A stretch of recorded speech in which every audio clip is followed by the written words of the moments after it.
자, 이어서 국어 논리 및 논술 이어서 할 내용은 논술 교육 내용 선정 및 평가 방법에 대한 것입니다. 저번 시간에 제가 예고하기로는 논술 평가 방법에 대해서 한다고 했는데 그거 하기 이전에 논술 교육 내용을 어떻게 선정할 것이며 어떻게 구성할 것인가에 대한 수업이 먼저 시작되도록 하겠습니다. 지금 한 수업도 6주차 수업이고요. 아마 이 내용이 6주차부터 7주차에 걸쳐 가지고 수업이 진행될 것 같습니다. 뭐 수업을 좀 해봐야지 어느 정도 답이 나오겠지만 일단은 6주차, 7주차에 걸쳐서 이 내용이 강의된다는 점 인지하시고 수업을 들으시면 좋겠습니다. 그리고 앞선 강의에서 제가 제시했던 논술 과제 그것도 다시 한번 말씀드리지만 제출 시간에 늦지 않게 그렇게 제출을 해 주시면 감사하겠습니다. 중간고사 대체 과제이기 때문에 제출 시간을 늦는다던가 아니면 제가 요구했던 그런 내용을 누락한다던가 그러면 아무래도 점수상에 불이익이 있을 수밖에 없으니까 여러분들 잘 지키셔서 기한이라든지 과제 조건 등을 잘 지키셔서 제출을 해 주시기 바랍니다. 자, 그러면 시작하겠습니다. 자, 이 강의의 내용은 논술 교육 내용을 선정하는 방법에 대한 것이에요. 그러니까 기본적으로 논술을 할 때 학생들이 필요한 능력이 어떤 것인가, 앞서 봤던 이제 채점과 관련해서는 뭐 여러 가지 능력이 필요하겠지만 채점과 관련해서 뭐 논리력이라든지 창의성이라든지 또 표현력이라든지 그런 게 필요하겠지만 여기서 말씀드리는 것은 이제 실제로 우리가 학교 현장에서 논술을 교육하게 되면 학교의 요구에 맞는 어떤 그러한 내용만을 가르칠 수는 없어요. 그러한 내용, 즉 이제 뭐 논리력이라든지 비판적 사고력이라든지 뭐 창의적 사고 능력 또는 표현력 같은 것들은 사실 그것을 개발하기 위해서 필요한 여러 가지 또 다른 능력들이 있거든요. 즉 겉으로 드러난 즉 채점 기준이라든지 논술의 하위 능력을 키우기 위해서는 또 반드시 필요한 지식들이 있다. 그 지식들을 우리가 수업 시간에 가르쳐야 될 것이다. 그러면 그리고 또 이제 뭐 논술을 잘하기 위해서는 사고력이 필요할 수도 있고요. 여러 가지 뭐 능력이 필요할 것이다. 그러므로 논술 능력의 하위 능력은 어떤 것들이 있는가를 조금 더 이제 교육 내용과 관련해서 살펴보기로 하겠습니다. 다시 말씀드리지만 앞서 말씀드린 어떤 논술 능력의 하위 능력을 반복적으로 가르칠 수는 없어요. 물론 그것도 중요한 능력이고 학습이 되어야 되겠지만 결국 학생들한테 필요한 것은 그런 논술의 하위 능력과 관련된 하위 능력을 제대로 발휘하기 위한 또 능력이 필요하다. 그것을 우리가 이제 몇 가지로 가정을 해볼 수 있습니다. 여기 다른 파란색으로 칠해진 부분을 보시면 일단 의사결정 능력이나 비판적 사고 능력 같은 사고력이 필요할 것이다. 두 번째, 텍스트의 구조와 관련된 지식이 필요할 것이다. 앞서 봤듯이 텍스트를 하나의 완성된 텍스트를 쓰기 위해서는 텍스트의 구조와 관련된 지식들이 필요할 것이고요. 그리고 그 다음에 이제 글쓰기 과정에 대한 지식도 필요할 것이다.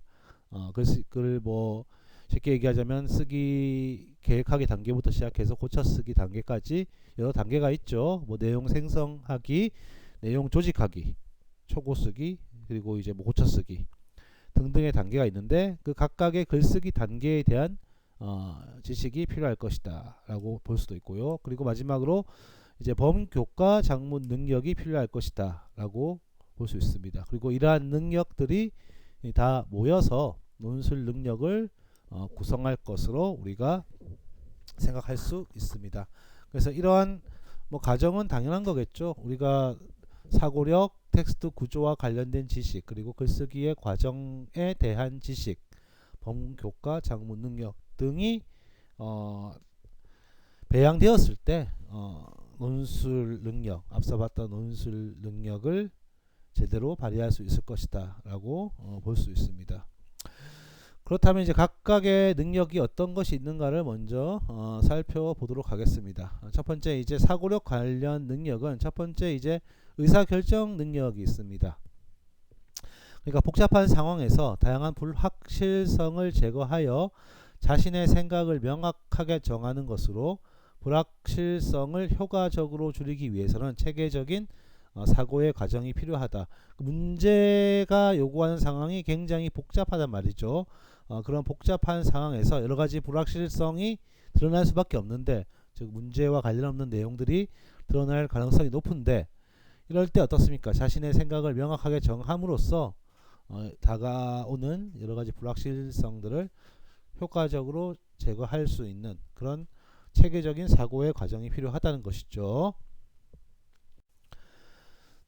그래서 이 의사결정의 절차를 잘 이해하게 되면 앞서 봤던 의사결정적 사고를 제대로 할 수 있게 된다는 것이죠. 의사결정의 절차를 한번 보겠습니다. 첫 번째로 결정이 이루어지는 것이 요구되는 문제를 확인하라. 약간 번역투의 말인데 외국에 있는 논문을 좀 번역하다 보니까 이렇게 됐어요. 자, 그러니까 결정이 요구되는 문제를 확인하라. 문제가 뭔지 제대로 확인하라는 것이죠. 그 다음에 이제 목표를 진술합니다. 이 문제와 관련된 목표가 무엇인지를 진술을 하고요. 그 다음에 이제 상황의 구성 요소들과 그것의 분명한 원인에 대한 정보를 수집합니다. 어떤 상황의 구성 요소와 관련된 정보를 수집하고요. 그 다음에 이제 정보의 상황의 뚜렷한 특성 중에 어떤 것이 진실이고 어떤 것이 거짓이며 또는 변할 수 있는 것이 무엇인가를 나타내기 위해서 정보를 조직할 필요가 있습니다. 쉽게 말해서 정보를 조직하라는 것이죠. 그 다음에 이제 대안적인 해결안들을 생성하는 겁니다. 다양한 해결안들을 생성하고 그 다음에 각 대안을 그것의 장애 요인, 그리고 그것이 가정하는 바, 그리고 그것이 비추어질 준거에 따라서 자세히 조사하라. 대안을 점검하라는 얘기죠. 대안에 어떤 장애 요인이 있는지, 특정 대안을 냈는데 이 대안은 이런 점 때문에 안 돼. 또는 대안에 가정하는 바, 이런 대안을 제시한다는 말은 이런 가정이 반드시 선행된다. 그런 것들을 자세히 조사하고요. 즉 대안을 검토하라는 얘기입니다. 그 다음에 최선의 대안을 선정하시면 됩니다. 그런 다음에 이제 고려되어야 할 여러 요인들이 있을 것인데 그 각각이 어떻게 변할 수 있는지 분석해줘. 대안을 선정했는데 그 대안을 실행하기 위해서 고려되어야 될 요인들이 또 그것이 어떻게 변할 수 있는 건지 분석을 해야 됩니다. 그런 다음에 위의 정보를 바탕으로 대안을 수정하기 위한 하나의 정보로 종합을 하는 겁니다. 그래서 계획된 대안을 목표, 다른 준거, 어떤 예상된 긍정적, 부정적 결과에 견지해서 계획된 대안을 평가하고요. 최종적으로 선정된 대안에 따라 결과를 평가하기 위한 계획을 수립하면 됩니다. 말이 굉장히 좀 어려운데 그렇게 의사결정의 절차를 한번 여러분들이 읽어보시면 되고요. 다음은 이제 비판적 사고입니다. 우리가 사고력 중에서 가장 중요한 것이 비판적 사고죠. 비판적 사고가 무엇이냐? 주장, 신념, 정보의 정확성, 타당성, 가치를 판단하기 위해서 이들의 출처를 정밀하고 지속적이고도 객관적으로 분석을 하는 것입니다. 정보가 정확한지, 아니면 정보가 믿을 만한 건지, 이 정보가 가치 있는 정보인지 쓰레기 정보인지 그런 것들을 판단하기 위해서 출처를 파악하고 또 이제 객관적으로 분석하는 것이죠. 인터넷 시대에 많은 정보가 흩어져 있지만 그 정보가 정확한지 타당한지 우리가 알기 어렵잖아요. 그렇기 때문에 그러한 것들을 판단하는 것도 비판적 사고라고 볼 수 있고요.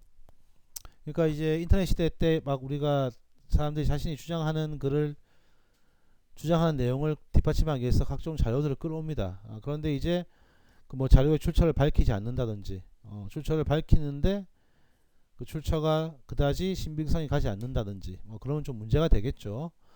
그런 것도 비판적 사고라고 할 수 있겠고 또한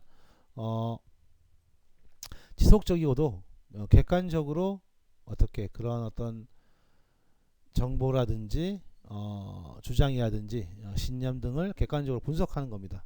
근데 객관적으로 분석을 한다지만 아무래도 이 객관성이라는 것은 아까 말씀드린 대로 자신의 어떤 배경 지식 또는 어떤 사회의 공통적인 신념 뭐 그런 것들이 작용을 할 수밖에 없겠죠. 사실 뭐 100% 객관적인 것은 있을 수가 없고 다만 이제 자신의 배경 지식 경험 그리고 이제 사회의 공통된 인식 그런 것들 관념 그런 것들을 바탕으로 해가지고 이제 주장 신념 정보들을 분석해 나가는 것입니다. 그래서 이런 비판적 사고들은 어떤 아까 봤던 의사결정적 사고처럼 뭐 단계를 밟는다라기보다는 그러니까 의사결정이라는 것이 문제를 확인하고 그리고 이제 그 상황 문제 상황을 분석하고 그런 다음에 그 문제 상황에 맞는 대안적인 여러 가지 대안적인 여러 해결안들을 생성한 다음에 각각의 해결안들을 분석을 해서 최선의 대안을 선정하고요. 그 대안을 실행하기 위한 또 여러 가지 관련 변수들을 충분히 고려해서 선택된 대안에 따라 가지고 결과를 평가하기 위한 즉 이제 최선의 글을 쓰기 위한 그런 계획을 수립하는 것이 의사결정적 사고라면 이 비판적 사고라는 것은 어떤 단계를 밟지는 않아요. 다만 이제 구체적인 여러 인지적 조작들의 모음이다. 인지적 조작이라는 것은 결국 얘기하자면 인지적 전략들 즉 어떤 비판적 사고를 하기 위해서 여러 가지 뭐 구체적인 어떤 전략들이 요구된다는 것이죠. 그 구체적인 전략들은 다음 페이지에 살펴보도록 하겠습니다. 자, 비판적 사고 과정의 지적 조작 또는 뭐 지적 전략을 보겠습니다. 우리가 보통 가장 많이 하는 것이 사실과 가치, 주장을 구별하는 것이죠. 이게 사실인지 아니면 가치. 자, 그리고 이제 텍스트 구조와 관련된 지식을 하도록 하겠습니다. 앞서서는 이제 사고력과 관련된 지식을 얘기했고요. 그것이 이제 의사결정적 사고, 비판적 사고에 대해서 얘기를 했습니다. 의사결정적 사고를 잘 하기 위해서는 의사결정의 절차에 따라서 사고를 하면 되고요. 비판적 사고는 여러 가지 비판적인 사고를 하기 위한 조작 또는 뭐 전략이라고 할 수 있겠죠. 그런 전략들을 잘 수행해 나가면 됩니다. 자, 그럼 두 번째 텍스트 구조에 관련된 지식인데 텍스트 구조와 관련된 지식은 크게 이제 서론부, 본론부, 그리고 이제 결론부와 관련된 지식에 해당된다고 볼 수 있겠습니다.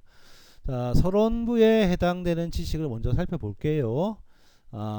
자, 논술이란 거의 대부분 문제에 대한 의견을 개진하는 것이므로 서론에는 문제 제기를 적절하게 해야 할 필요가 있습니다. 그러니까 논술이란 대부분 이제 어떤 문제가 있죠. 이 문제에 대한 자신의 의견을 쓰라는 게 대부분의 논술 문제입니다. 그렇기 때문에 적절한 문제 제기가 필요하다는 것이죠.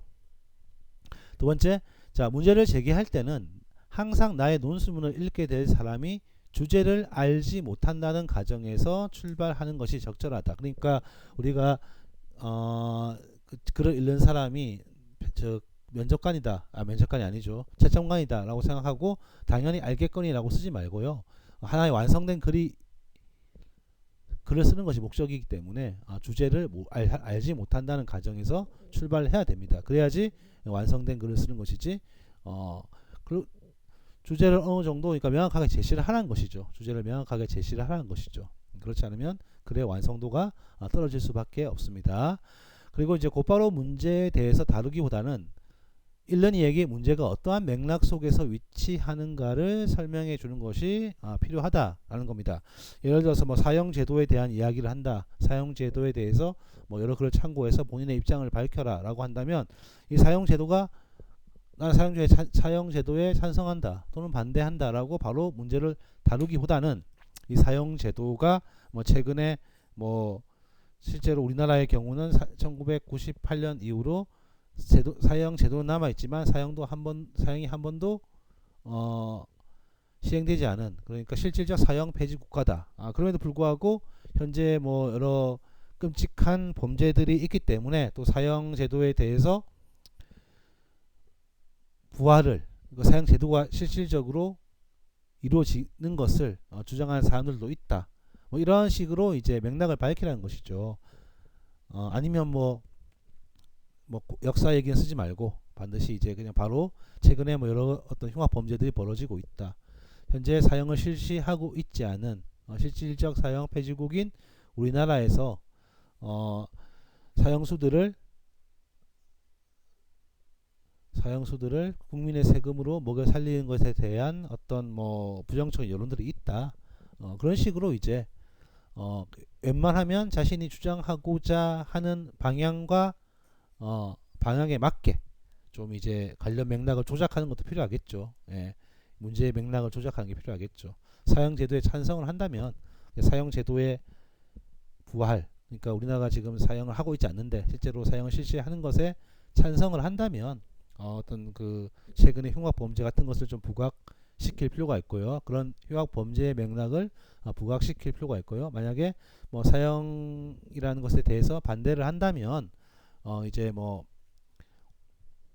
다른 나라의 어떤 이야기들, 전 세계적으로 뭐 사형을 시행한 나라는 뭐 어느 정도며 그럼에도 불구하고 우리나라는 또 사형 제도에 대한 이야기가 나오고 있다. 뭐 그런 식으로 좀 이제 자신의 논의의 맥락에, 논의의 방향에 맞는 식으로 맥락을 재정의하면 글의 논리가 보다 탄탄해질 수 있겠죠. 뭐 이거는 미세한 팁이라고 할 수 있습니다. 자, 그러면 두 번째 본론부에 해당하는 지식의 예를 보겠습니다. 자, 본론이란 서론에서 제기한 문제를 그 문제의 성격에 맞는 전개 방식, 그러니까 서론에서 제기한 문제가 있잖아요. 그 문제의 성격에 맞는 전개 방식을 선택하라는 것이죠. 그래서 자신의 논리를 펼쳐가는 겁니다. 당연히 전개 방식은 자 제일 먼저 나오는 것이 이제 변증법적 지식이죠. 변증법적 구조죠. 예. 그러니까 정, 반, 합의 순서로서 논술 텍스트에서 자주 활용되는 겁니다. 정이라는 것은 현재 상황을 얘기하는 것이고 반이라는 것은 이제 그 상황과 반대되는 주장인 거죠. 그리고 합이라는 것은 뭡니까? 보다 더 뉘앙스가 가미된 중간적인 진실을 설정하는 겁니다. 정이라는 것은 이제 옹호적인 관점, 현재 상태에서 옹호적인 관점, 반이라는 것은 그 반대되는 논리, 그리고 합이라는 것은 이 정과 반 사이에서 그 둘을 모두 지양하는, 변증법이 그렇죠. 지양의 논법이죠. 둘의 문제점을 모두 극복할 수 있는 그런 진실을 설정하는 것이 변증법적 구조다라고 말씀을 드릴 수 있겠습니다. 그 다음에 나오는 것은 문제, 원인, 해결 구조입니다. 문제가 뭔지를 써요. 문제 제기잖아. 그럼 그 문제의 원인이 뭔지를 쓰고 그 원인에 맞는 해결책을 씁니다. 그래서 아주 구체적인 사실, 숫자, 의미 있는 일화 등을 바탕으로 좀 문제를 실감하게 제시를 하고요. 그 다음에 그 문제의 원인이 뭔지를 논리적으로 분석한 다음에 그 원인에 맞는 해결책을 제시하는 거죠. 그래서 신문 기자가 흔히 동원하는 방법이며 독자의 흥미 또는 불안감을 유발하여 끝까지 읽고 싶게끔 한다는 것이죠. 현재 뭐 코로나가 문제다. 지금 전 세계적으로 몇십만 명이 감염돼서 몇만 명이 죽었다. 최근에 그리고 우리나라의 경우도 뭐 최근에 뭐 이태원에서 놀던 학생인가요? 직장인인가요? 그 사람 덕분에 100명 넘는 감염자가 생겼다. 뭐 이렇게 함으로써 문제를 실감나게 제시하는 거죠. 그 다음에 이 코로나가 창궐하는 원인이 무엇인가? 그 원인을 논리적인 방향으로 쓰는 거죠. 뭐 중국이 잘못했다, 미국이 잘못했다, 또는 뭐 우리가 뭐 대응을 못했다. 그런 식으로 쓴 다음에 그 원인에 관련된 해결책, 뭐 중국이 잘못했으면 중국 보고 해결하라 그러던지, 뭐 너무 대비가 늦었다 그런 것은 지금 대비가 늦었다면 뭐 늦은 건 어쩔 수 없으니까 지금부터 이제 철저하게 대비할 수 있는 그런 방안들을 제시한다든지 하는 방법이 필요하겠죠. 그래서 어떻게 전개를 하냐, 전개 양상을 보시면 문제를 강하고 확실하게 제기를 해야 되며 문제의 원인에 대한 설명을 구체적으로 구할 수 있도록 노력해야 됩니다. 그리고 그 심각한 문제를 해결할 수 있는 대책이 어떻게 대충 두루뭉술하게 제시하지 말고 좀 해결 가능한 좀 실현 가능성이 있는 그런 대책들을 제시하는 것이 필요합니다. 자, 마지막으로는 이제 비교 대조 구조인데요. 이 비교 대조 구조의 특징은 서로 다른 사실이나 개념들 사이의 비교 또는 대조를 통해서 전개되는 논리입니다. 사실 비교하고 대조는 이게 분리되기는 어렵죠. 뭐 비교가 더 많다, 대조가 더 많다, 뭐 그렇게 공통점의 중심을 둘 수도 있고 차이점의 중심을 둘 수도 있지만 이 공통점만 얘기한다면 사실 이거는 뭐 같은 거잖아, 그렇죠? 다른 점만 얘기한다면 굳이 비교 대조를 할 필요가 없는 거잖아요, 그렇죠? 예. 그렇기 때문에 공통점과 차이점이 적절하게 섞여 있고, 다만 이제 비교가 좀 더 많이 언급되느냐 아니면 대조가 더 많이 언급되느냐의 차이 정도는 있을 수 있다는 것이죠. 그래서 이제 두 가지 전개 방식이 있는데요. 비교 대조되는 각각의 요소가 하나씩의 부분을 이루는 방식이죠. 그러니까 단락별로 어떻게 비교 대조를 하는 거예요. 예. 그 두 번째는 처음부터 비교된 요소들의 대립관계가 논술의 끝까지 계속되는 방식이 있죠. 예. 대립관계를 끝까지 유지하는 관계입니다.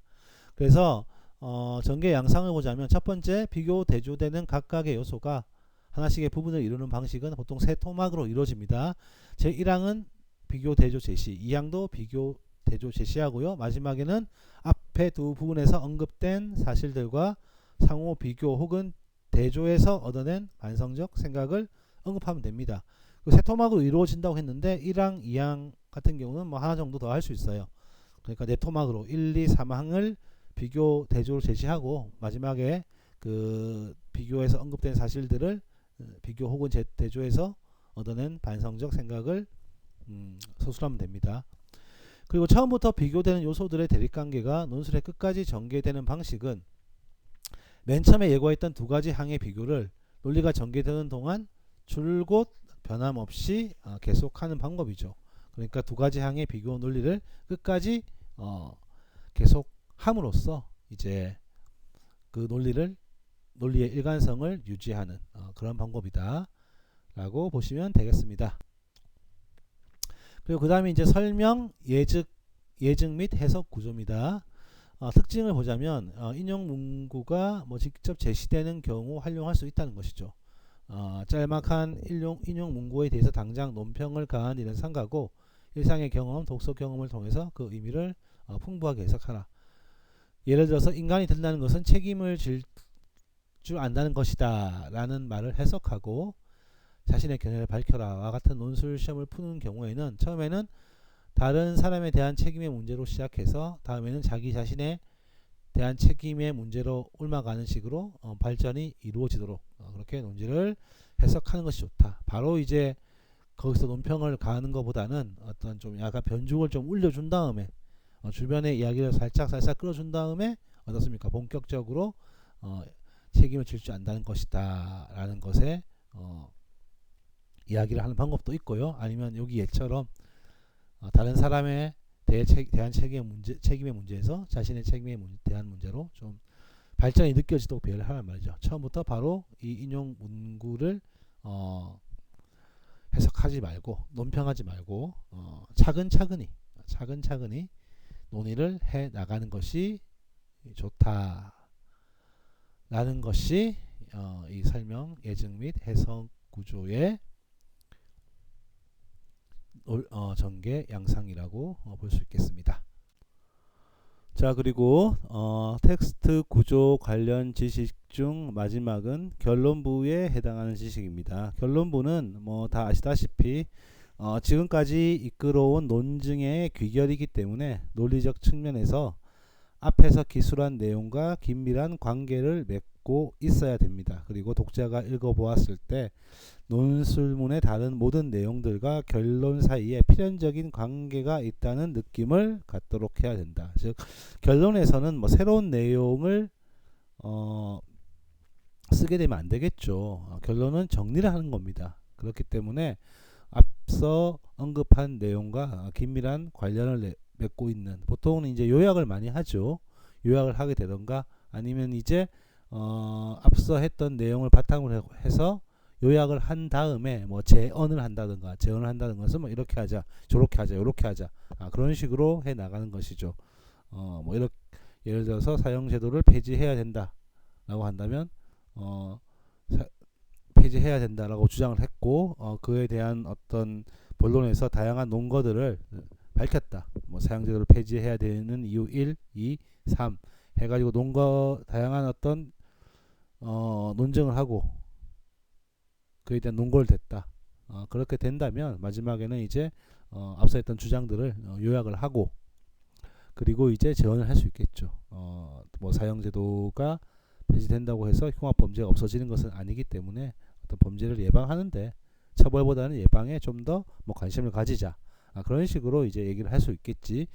또 결론에서 갑자기 사용제도를 폐지해야 되는 또 다른 어떤 이유를 설명해 나가는 것은, 주장해 나가는 것은 옳지 않다는 겁니다. 그래서 결론부에 해당하는 지식을 또 잘 알고 있어야 된다는 것이죠. 자, 그래서 어떤 사고력과 관련된 것, 그리고 글의 구조와 관련된 지식에 대해서 이야기를 했습니다. 여기서부터는 이제 글쓰기 과정에 대한 지식인데, 글쓰기 과정은 이제 뭐 쓰기 전 단계, 그리고 쓰기 전 단계는 보통 이제 계획을 하는 거죠. 계획하는 단계, 흔히 말해서. 그래서 쓰기 전 단계는 필자가 쓰기를 준비하는 모든 활동과 전략을 말합니다. 그래서 필자가 화제를 발견하고 생각을 전개하며 독자에게 생각을 표현하는 최상의 방법을 결정하는 시점이죠. 그래서 이 단계에서는 특정 계획을 세우는데 주력하는 대신에 주제에 대한 필자의 생각을 보다 명료하고 확실히 하는 것이 필요하다라는 것입니다. 그러니까 계획하고 내용 생성하고 내용 조직하는 거죠. 계획하기만 포함되는 것이 아니라 내용 생성, 내용 조직까지 포함을 하는 건데, 이제 독자에게 생각을 표현하는 최상의 방법을 결정해야 되기 때문에 어떠한 화제를 생성할 것인가, 생성된 화제 중에서 또 어떠한 것을 선정할 것인가, 또 그 선정한 화제 중에서 화제를 어떻게 배열할 것인가 하는 것을 결정해야 되는 그런 시점인데, 어떤 뭐 주제에 대한 필자의 생각을 보다 명료하고 확실히 할 수 있는 방법으로 화제를 발견해야 돼, 화제를 생성해야 되고 선택해야 되고 조직해야 되는 거죠. 예. 그래서 쓰기 전 단계에는 내용 계획하기, 내용 생성하기, 내용 조직하기와 관련된 지식이 반드시 포함되어야 하며, 이 지식은 뭐 어떤 특정한 계획을 세우는데 할애할 것이 아니라 주제에 대한 필자의 생각을 보다 명료하고 확실하게 하는데 필요한 것입니다. 그 다음은 이제 글쓰기 과정이죠. 쓰기 과정에서 이제 초고 쓰기 단계죠. 초고 쓰기 단계. 자, 초고 쓰기 단계는 생각이 이제 구체화되어서 종이 위에 표현한 단계죠. 필자는 글의 여러 부분을 앞뒤로 오가면서 글을 작성하고 검토하며 다듬기를 계속합니다. 그러니까 쓰기 단계하고 고쳐 쓰기 단계가 명확하게 나누어지는 것은 아니죠. 쓰는 도중에 어떻게 고쳐 쓰기를 할 수도 있고요. 또는 쓰는 도중에 다시 어떻습니까? 좀 내용 전개가 약간 이상하다 싶으면 또 내용 전개 방식을 바꿀 수도 있고, 또 새로운 아이디어를 또 쓰기 단계 안에서 다시 생성해서 글을 넣을 수도 있고, 예. 그렇게 하는 것입니다. 이것을 이제 전에 말씀드렸듯이 쓰기의 획기적 과정이라는 것이죠. 쓰기라는 것은 쓰기 단계에서 쓰기만 하는 것이 아니라 고쳐 쓰기도 할 수 있고, 내용 조직도 할 수 있고, 내용 생성도 할 수 있습니다. 자, 그리고 이제 세 번째, 이 단계에서 필자는 생각을 확산하고 명료화하고 재구성합니다. 생각을 확산하고, 자신이 아이디어 정도로 머물러 있던 생각을 좀 더 이제 어떻습니까? 확산을 해야 되며, 또한 약간 좀 추상적인 생각을 명료해야 되며, 앞서 조직했던 내용을 어떻게 쓰는 과정 속에서 재구성을 할 필요가 있습니다. 그리고 이제 아까 말씀드린 대로 마지막 네 번째, 초고 쓰기 단계와 고쳐 쓰기 단계는 그렇게 명확하게 구분하기 어렵습니다. 자, 그리고 고쳐쓰기 단계에 대한 지식이 있는데요. 이제 고쳐쓰기 단계 사실 마지막 단계죠. 다른 사람의 관점으로 자기가 쓴 글을 바라보는 것이 단계의 핵심이죠. 다른 사람의 관점으로 보라는 것은 뭡니까? 아주 비판적이고 객관적으로 보라는 얘기예요. 자신이 쓴 글을 어떤 자신이 나 이걸 쓰느라고 많이 힘들었어, 노력했어, 이 정도면 됐어 라는 식으로 글을 바라보게 되면 글에 대한 객관적인 평가가 이루어지기 어렵습니다. 그렇기 때문에 다른 사람의 관점으로 봐라, 뭐 이런 말이 있죠. 내가 쓴 글을 내가 가장 싫어하는 사람이 쓴 글이라고 생각하고 고쳐 써라, 평가하라, 그런 말이 있습니다. 이 말인즉슨 어떤 글쓰기에 대한 고쳐쓰기에 대한 객관적인 시각이 중요하다는 것을 강조한 것이죠. 물론 뭐 실제로 가장 싫어하는 사람이 쓴 글이라고 생각해서 평가를 한다면 평가하기가 싫어지겠죠. 그리고 너무 지나치게 엄정한 평가를 할 수도 있습니다. 그러니까 그런 격언이 있긴 하나 뭐 그렇게까지 하실 필요는 없고요. 어떤 제3자의 입장에서 객관적으로 바라보는 게 중요하고요. 자, 그 다음에 이제 글 수준, 문단 수준, 문장 수준 등으로 글의 수준을 나누어 살피는 것이 효과적입니다. 먼저 글 전체 수준으로 해서 살피고요. 그 다음에 이제 단락 문단 수준으로 살피고, 그 다음에 이제 문장 또는 뭐 단어 수준으로 글의 고쳐쓰기가 이루어지는 것이 효과적입니다. 왜 그럴까요? 저번에도 얘기를 했죠. 문장부터 먼저 보다가 만약에 글 전체 수준에서 문장 수준, 문단 수준, 글 전체 수준 이런 식으로 이제 반대로 만약에 살피게 된다면 열심히 문장 수준에서 고쳐놨더만 마지막에 글 전체 수준에서 보니까 그 문장이 필요가 없는 문장이어서 내다 버려야 돼. 그러면 문장 수준에서 어떻게 고쳐인 것이 시간 낭비가 되는 거죠. 논술이라는 것이 뭐 정해진 시간 안에서 글을 쓰는 것이기 때문에 이런 시간 관리의 중요성은 말할 필요가 없습니다. 논술이 아니고 좀 여유가 있는 글이라 하더라도 자기가 막상 열심히 고쳐놨는데 나중에 알고 보니까 다 싹 빼버려야 되는 그런 내용이 되어버린다면 굉장히 흔히 말하는 현자 타임이 오겠죠. 현실 자각하는 타임이 올 수밖에 없습니다. 그렇기 때문에 반드시 큰 순서에서 작은 순서로 큰 순서에서 작은 순서로 글을 살피는 것이 효과적이고 효율적이다라고 말씀을 드릴 수 있겠습니다. 자, 그리고 마지막으로 이제 범교과 작문 능력에 관한 내용인데요. 이제 논술이라는 것은 결국 이제 뭐 국어만 해당되는 것이 아니라 여러 가지 사회든 역사든 뭐 예를 들어서 인문계 예를 들 때 사회든 역사든 뭐 지리든 여러 가지 교과 영역의 학문들에 관한 지식을 갖추는 것도 중요합니다. 그런데 이제 모든 지식을 다 우리가 알 수는 없단 말이죠. 그렇기 때문에 해당 교과 영역의 학문 공동체에서 중요하게 여기는 지식 또는 뭐 관습적인 행동, 글의 조직 방식 또는 문체들과 관련된 지식이 필요하다. 특히 이제 해당 학문 공동체에서 중요하게 여기는 지식을 먼저 파악하는 게 중요하죠. 뭐 관습적인 행동, 글의 조직 방식이나 문체 등은 사실 뭐 크게 중요하다고 보기 어렵고요.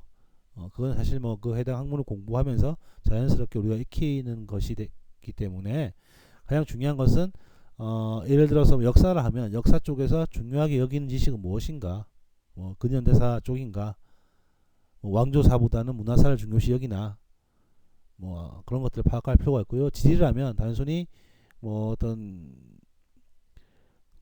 좀 약간 과학적